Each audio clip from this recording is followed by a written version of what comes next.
Run అవుతుంది. I hope బాగా manage చేశారు అనుకుంటా. బాగానే మేనేజ్ చేశారు. అల్లు అర్జున్ గారి నెక్స్ట్ లైనప్ గురించి అందరు పెద్ద హీరోలకి లైనప్లు అన్నీ ఫిక్స్ అయిపోయినాయి కదా. నెల్సన్ గారు అంటున్నారు, అప్పట్లో అట్లీ గారు అన్నారు, ఇప్పుడు త్రివిక్రమ్ గారు అంటున్నారు. దాని గురించి ఏమైనా చెప్పగలుగుతారా? అంటే ఏం లేదండి, ఇప్పుడు Pushpa December 6th release, first August 15th అనుకున్నాం కదా. సో అప్పుడు ఏంటంటే ఒక ప్లానింగ్ ఉండేది. ఇప్పుడు December 6th వెళ్ళింది కాబట్టి కొంచెం ప్లానింగ్స్ అన్ని చేంజ్ అవుతున్నాయి. నాకు తెలిసి ఈ మంత్ ఎండ్కి ఒక క్లారిటీ వచ్చేస్తుంది వాటి మీద.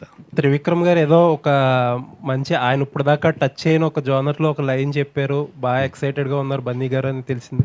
అవునండి, అది లైన్ అయితే ఫిక్స్ అయిపోయింది. Okay.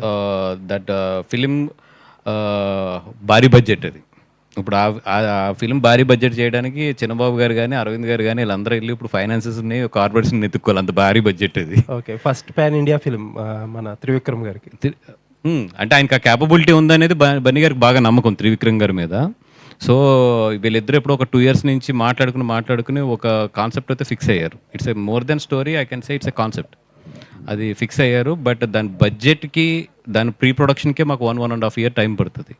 At the same time దాని ఫండ్స్ కలెక్ట్ చేయడానికి కానీ అన్నిటికీ కూడా డెఫినెట్గా it's a very big project. Looking forward అండి. యా.